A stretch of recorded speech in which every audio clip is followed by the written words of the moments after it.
Hello दोस्तों, तो ETF investing के अंदर हम आज एक नया वीडियो लेके आए हैं जो कि गोल्ड के ऊपर। तो गोल्ड के ऊपर क्या वीडियो है, गोल्ड के ऊपर हम डिस्कस करेंगे और साथ में हम उसका फ्यूचर में 10 साल के लिए हम लॉन्ग टर्म के व्यू के साथ चलेंगे। तो किस तरीके से रिटर्न बन सकता है, कैसे रिटर्न बनेगा और उसमें से कौन सा ईटीएफ ऐसा है जो कि हम उसको लॉन्ग टर्म के लिए चल सकते हैं। ठीक है, क्योंकि हर एक ईटीएफ को तो लॉन्ग टर्म के व्यू के लिए हम चल नहीं सकते। और गोल्ड में आप देख सकते हैं कि गोल्ड में आज इतना मतलब ऐसे नहीं कि 2 साल पहले गोल्ड में कुछ इतना हरकत होता था। आज का रेट पे आप देख सकते हैं कि मार्केट में गोल्ड के ऊपर बहुत ज़्यादा इन्वेस्ट मतलब बहुत ज़्यादा आदमी गोल्ड में इन्वेस्ट कर रहे हैं और साथ में गोल्ड में इन्वेस्ट इतना अट्रैक्टिव इतना ज़्यादा मतलब आकर्षित हो रहा है गोल्ड की तरफ देखा जाए। तो उसी के ऊपर हम इस वीडियो में चर्चा करेंगे। तो चैनल को पहली बार विजिट करें, जरूर सब्सक्राइब कर लीजिएगा, साथ में बेल आइकन जरूर प्रेस कर लीजिएगा जिससे कि पहले वीडियो आपको ही मिले। उसके साथ साथ टेलीग्राम चैनल है जो कि वीडियो का डिस्क्रिप्शन में आपको मिल जाएगा, उसको भी सब्सक्राइब कर लीजिएगा। चलिए आगे बढ़ते हैं। तो अब बेस्ट गोल्ड ईटीएफ के ऊपर देखिए, जो कुछ भी मैंने इस वीडियो में दिखाऊंगा, जो कुछ भी बताऊंगा, सब एजुकेशन पर्पस के लिए है दोस्तों। ठीक है, ठीक है दोस्तों। तो जो कि कोई रिकमेंडेशन नहीं है कि ये अच्छा है तो इसको आप लॉन्ग टर्म के लिए जा सकते हैं, वो अच्छा है उसको लॉन्ग टर्म के लिए जा सकते हैं, ऐसे कुछ नहीं है। सब एजुकेशन पर्पस के लिए है, मगर इतना आपको समझ में आ जाएगा कि कौन सा बेस्ट है, किस में आप लॉन्ग टर्म के लिए जा सकते हो, किस में नहीं जाना चाहिए। ठीक है, तो उसी के ऊपर हम चर्चा करेंगे। तो उससे पहले कुछ डाटा को कुछ जो हिस्ट्री रहता है ना, उसको भी देखना बहुत ज़रूरी है। तो उसके ऊपर हम पहले देखेंगे, उसके बाद लास्ट में जाएँगे। तो आप देखिए आज का टाइम पे क्या चल रहा है। आज का टाइम पे जो गोल्ड आपको 1,02,325 रुपये इंडिया रुपीज़ जो है वो होते हुए दिखाई दे रहा है, मतलब 1 लाख क्रॉस कर चुका है। तो धीमी-धीमी करके गोल्ड ने जब 2018 की तरफ देखा जाएगा तो इस जगह पर 35-36 के आस-पास चलते हुए दिखा है। 1000 की बात कर रहा हूँ, 35-36,000 के आस-पास दिखाई दिया था। 2020 के बाद 2020 के बाद जो गोल्ड ने जो मूवमेंट पकड़ा 60,000 के आसपास, 60 के आसपास ऑलरेडी पहुंच गया था, वहाँ से थोड़ा सा डाउन हुआ था। उसके बाद जाके जो मूवमेंट हुआ, अब जैसे 2023 से लेके मतलब जो इसराइल और ईरान का जो उस टाइम वार चल रहा था, उसके बाद से गोल्ड का जो रिटर्न है और गोल्ड जिस तरीके से मतलब 50 के का जो लेवल है, इस लेवल को जैसे ही ब्रेक किया था, अभी हमें इस लेवल पे आते हुए दिखाई दे रहा है। तो बहुत अच्छा है, क्योंकि गोल्ड में और आप देख सकते हैं कि गोल्ड में जो फिजिकल गोल्ड में आदमी जिस तरह से इन्वेस्ट करता है, उससे ज़्यादा आज का डेट पे गोल्ड ईटीएफ में ज़्यादा इन्वेस्ट हो रहा है। क्योंकि फिजिकल ईटीएफ में फिजिकल गोल्ड में क्या होता है, फिजिकल गोल्ड में बहुत दिक्कत होता है, चाहे आप कहीं भी रखिए, कुछ भी करिए, बहुत ज़्यादा दिक्कत। और ईटीएफ में क्या है, उस चीज़ से आपको थोड़ा सा, और उसके बाद क्या है, उसके भी आगे बताऊंगा कि फिजिकल गोल्ड और जो गोल्ड ईटीएफ है, दोनों में क्या फ़र्क है।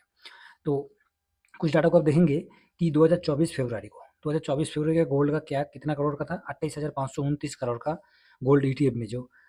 तो इसमें अब देखिए the manage asset under management जो है गोल्ड ईटीएफ नियरली डबल हो चुका है, जहाँ पर 28,529 करोड़ का फरवरी 2024 को था, अभी देखिए आपको 55,670 करोड़ का होते हुए दिखाई दे रहा है। तो कितना मतलब डबल हो चुका है, बहुत अच्छा। 98% का आपको 1 ईयर में एक गोल्ड ईटीएफ का इनफ्लो होते हुए दिखाई दे रहा है। तो कोई खराब नहीं है, इस तरीके से इनफ्लो होता रहेगा तो गोल्ड आने वाले टाइम पे अच्छा खासा एक, और हम तो इसको पोर्टफोलियो में ऑलरेडी एक हेज बना के भी रखता है। तो अब देखिए जो मैंने अभी बोल रहा था कि फिजिकल गोल्ड और गोल्ड ईटीएफ, ये देखिए 1 gold ETF unit equal to 1 gram, मतलब हम 1 ग्राम हम फिजिकली गोल्ड खरीदने जाएंगे और 1 यूनिट का गोल्ड ईटीएफ खरीदेंगे, दोनों का बराबर है। जहाँ पर आज का डेट पे 1 ग्राम का गोल्ड खरीदने के लिए आपको 10,000 10K के आसपास, तो अब 10K तो आपको लग ही जाएगा, क्योंकि 1 लाख क्रॉस कर दिया, मतलब 10K 1 ग्राम का हो गया, 10 ग्राम का 1 लाख हो चुका है। तो 1 ग्राम का साथ साथ एक गोल्ड यूनिट जो मतलब गोल्ड ईटीएफ का 1 यूनिट और 1 ग्राम के बराबर है। तो क्यों आदमी इन्वेस्ट नहीं करेगा? बिल्कुल इन्वेस्ट करने के लिए, जब इतना अच्छा अपॉर्चुनिटी है, इतना अच्छा, जब आपको इसके अंदर दिखाई दे रहा है कि हाँ, जब देखिए ओवरऑल पूरा ग्लोबल में देखा जाएगा तो पूरा ग्लोबल में गोल्ड चलता है। जहाँ पर इक्विटी तरफ देखा जाएगा तो इंडिया का जो इक्विटी मार्केट है वो इंडिया में ही चलता है, और गोल्ड तो पूरा वर्ल्ड में चल रहा है। और चाहे यूएस में देखिए, चाहे कहीं भी देखिए, वो डॉलर में होता है और वो डॉलर का हमारा इंडिया में रुपया में कन्वर्ट होता है। तो उसके हिसाब से हम देखेंगे जो इनफ्लो है गोल्ड का जो इनफ्लो है 2024 का, हमने देखा कि 22,000 करोड़ के आसपास था, 22,000 करोड़, और उसके बाद 55 करोड़ हुआ। तो इनफ्लो की तरफ देखेंगे तो इनफ्लो को आप देखिए जनवरी से लेके हम शुरू कर रहे हैं। तो जनवरी में था आपको 2025 जनवरी को तो हाईएस्ट मंथली इनफ्लो होते हुए दिखाई दिया था, जो कि 99% का था। और आपको इस जगह पर 997 मतलब 1000 करोड़ का फरवरी 2024 में जो था, उसके बाद अभी हुआ है फरवरी 2025 में देखिए 1979, मतलब 2000 करोड़ का होते हुए दिखाई दे रहा है। तो डबल उस जगह पर हुआ है। सेम आपको फरवरी में वही है, 2000 करोड़ का है। उसके बाद मार्च में जाके देखिए, मार्च में आपको सिल्वर ईटीएफ इनफ्लो है टोटल 2277 करोड़, कंपेयर में जो गोल्ड ईटीएफ है 209 करोड़ का। कहाँ 2277 करोड़, और इस जगह पर 209 करोड़ का गोल्ड ईटीएफ में ऑलरेडी हमें दिखाई दे रहा है इनफ्लो होते हुए। उसके बाद आप अप्रैल में जाकर देखिए, अप्रैल में आपको 2022 में कितना ट्रिलियन था, कितना मैट्रिक ट्रिलियन था, 3560, और अभी ये क्रॉस हो चुका है। और साथ में मई की तरफ जाएंगे तो मई आपको 291.92, मतलब 291 करोड़ का गोल्ड ETF, जो कि आपको किसमें, मई 2025 में होते दिखाई दे रहा है। और सिल्वर की तरफ देखेंगे तो 853 करोड़ का, तो दोनों के दोनों दिखा जाएगा तो बहुत अच्छा ग्रो कर रहा है, बहुत अच्छा डेवलपमेंट हो रहा है गोल्ड और सिल्वर में। इसलिए इन्वेस्टर ज़्यादा उस जगह पर अभी इन्वेस्ट करने के लिए आदमी क्यों नहीं जाएगा, जब इस तरीके से फ्लो आपको दिखाई देगा, इनफ्लो, जब कहीं भी चीज़ में आपको अच्छा इनफ्लो दिखाई देगा तो उसी जगह पर आदमी इन्वेस्ट करने के लिए जाएगा। तो सेम गोल्ड के लिए यही चीज़ हमें देखने का मौका मिल रहा है, ठीक है। तो आगे बढ़ते चलिए। अभी क्या है, तो हम लोग गोल्ड को किससे माध्यम से इन्वेस्ट करते हैं, एक्सचेंज ट्रेड फंड। तो इसमें क्या है, गोल्ड का थोड़ा सा हम देखेंगे कि गोल्ड हमारा इंडिया में जो मार्केट में लिस्ट है, तो उसमें से बहुत सारे ETF लिस्ट है, जो कि हम लोग अभी जो बोल रहे थे कि टॉप ETF में हम लॉन्ग टर्म के लिए सोच रहे थे कौन सा ETF है। तो पूरा ओवरऑल मैं इस जगह पर एनालिसिस करके बता रहा हूँ, जिससे कि आपको समझ में आ जाएगा कि मेरे को कौन सा ETF लेना है, कौन सा ETF को लेकर मैं अपना लॉन्ग टर्म के व्यू के पर्पस पे चल सकता हूँ। तो जो पॉपुलर गोल्ड ETF है उसमें आप देखिए निपॉन का है, SBI है, ICICI है, कोटक है, इन्वेस्को है, HDFC, UTI, axis, Aditya Birla, IDBI और DSP, इस तरीके से पॉपुलर जो ETF है वो आपको दिखाई दे रहा है। सेम आपको अदर्स ETF में दिखा जाएगा, तो अदर्स ETF में जीरोधा का भी अभी गोल्ड ETF मार्केट में लिस्ट होते दिखाई दे रहा है, लिस्ट है ऑलरेडी। मोतीलाल ओसवाल का भी फंड है, silver gold and silver ETF end fund of fund. Tata का भी है, ग्रो का है और मैरियासिट का है, अदर्स गोल्ड ETF का है, ठीक है। तो इसका जो रिटर्न है उसको एक बार हम देखेंगे कि पहले लंबा टाइम के साथ, लॉन्ग टाइम के साथ देखेंगे कि 5 साल का इसमें रिटर्न कैसे दिया है इसने। तो 5 साल का व्यू के साथ आप देखिए, 5 साल का जो व्यू आपको सामने आ रहा है, एक तो पहले आता है 5 साल का रिटर्न के साथ 103% का रिटर्न देते हुए दिखाई दे रहा है, वो कौन सा ETF है, एक्सिस गोल्ड। उसके साथ साथ नेक्स्ट है आदित्य बिरला, 103% है। उससे SBI है 102, 102, हाँ 102 है। HDFC जो है 102 है। कोटक जो है आपको 101% का देते हुए दिखाई दे रहा है। उसके बाद इन्वेस्को है, क्वांटम है, निपॉन की तरफ जाएंगे तो 100% का आपको वेटेज रिटर्न देते हुए दिखाई दे रहा है। तो ये हो गया 5 साल का है, ठीक है। उसके बाद हम देखेंगे कि 3 साल का, थोड़ा सा हम नज़दीक आएंगे और नज़दीक आके देखेंगे तो हमने 5 साल में देख लिया, अभी हम देखेंगे कि 3 साल में। 3 साल में जब आएंगे तो 3 साल में आपको कौन सा ETF आपको रिटर्न अच्छा देते हुए दिखाई दे रहा है, वो है UTI, जो फर्स्ट में 90% का है। आदित्य बिरला आपको 90% है। एक्सिस बैंक आपको 89%। उसके बाद SBI, क्वांटम, निपॉन, निपॉन की तरफ देखेंगे तो 88% है, ठीक है। तो ये 3 साल का हो गया। अभी हमने देख लिया 5 साल का कौन सा है। 5 साल में देखेंगे तो 5 साल में आपको एक्सिस और आदित्य बिरला टॉप पे दिखाई दे रहा था। उसके साथ साथ जैसे हम 3 साल में गए तो UTI, आदित्य बिरला, एक्सिस, ये तीन UTI इस जगह पर आते हुए दिखाई दे रहा है। जैसे हम लोग 1 ईयर में जा रहे हैं, तो 1 ईयर में जाने के बाद आपको दोस्तों इस जगह पर थोड़ा सा अलग दिखाई देगा। क्या अलग दिखाई देगा, तो 1 ईयर में जाने के बाद आपको LIC इस जगह पर आपको रिटर्न 39.02% दिया हुआ है। आदित्य बिरला जो है 38, UTI जो है 39, 37, उसके बाद ICI जो है 37, SBI जो है 37, ठीक है।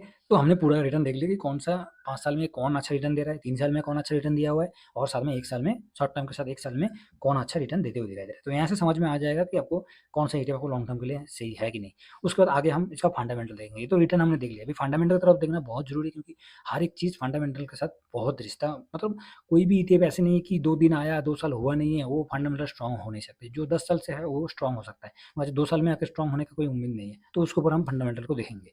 तो फंडामेंटल में जैसे हम फंडामेंटल में जा रहे हैं तो उसमें आप देखेंगे जिसका मार्केट कैप है, मार्केट कैप की तरफ जैसे जा रहे हैं तो हम मार्केट कैप पहले शुरू में किसका मार्केट कैप आपको दिखाई दे रहा है, ये हो गया गोल्ड बीज, जो कि निपॉन का है। उसके बाद HDFC का है, उसके बाद SBI का है, उसके बाद आपको ICI का है, उसके बाद कोटक, उसके बाद UTI, एक्सिस, आदित्य बिरला। जबकि रिटर्न के मामले में आदित्य बिरला आपको टॉप पे दिखाई दे रहा था, UTI टॉप पे दिखाई दे रहा था। अभी जब मार्केट कैप में तो ज़्यादा दिखा जाएगा तो 1800 करोड़ का मार्केट कैप है, 1900 करोड़ का मार्केट कैप है, 6800 करोड़ का मार्केट कैप है। और उसके साथ आप बगल में थोड़ा सा वॉच कीजिए कि इसका वॉल्यूम की तरफ जाएंगे तो वॉल्यूम भी आपको अच्छा खासा निपुण का ही दिखाई दे रहा है। तो वॉल्यूम तो ऐसे भी इंक्रीज होता रहता है, वॉल्यूम का कोई इशू नहीं है। हमें देखना है कि मार्केट कैप क्या है, उसका एक्सपेंस रेशियो क्या है, ट्रैकिंग एरर क्या है, ये सब चीज़ बहुत, वॉल्यूम तो इंक्रीज होते रहता है, फिर भी ठीक ठाक है। निपुण का देखा जाएगा तो वॉल्यूम ठीक ठाक है। उसके बाद अभी देखिए टाटा गोल्ड जो है, इसका वॉल्यूम कितना जबरदस्त आते हुए दिखाई दे रहा है, मगर मार्केट कैप बहुत ही छोटा है।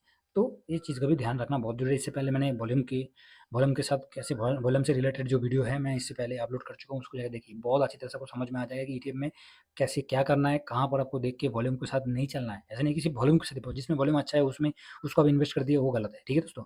तो मार्केट कैप अपन देख लिया, उसके बाद एक्सपेंस रेशियो की तरफ चलते हैं। तो एक्सपेंस रेशियो आपको दिखाई दे रहा है, जो कि अब देखिए, जो कि निफ्टी 20 का एक्सपेंस रेशियो है 0.80। उसके बाद क्वांटम का है, उसके बाद SBI का है, उसके बाद तीन जो है, एक तीनों को तीनों अभी आपको दिखाई दे रहा है, एक 73, 78, 70, 80, बाकी 65, 59 सबका कम कम है।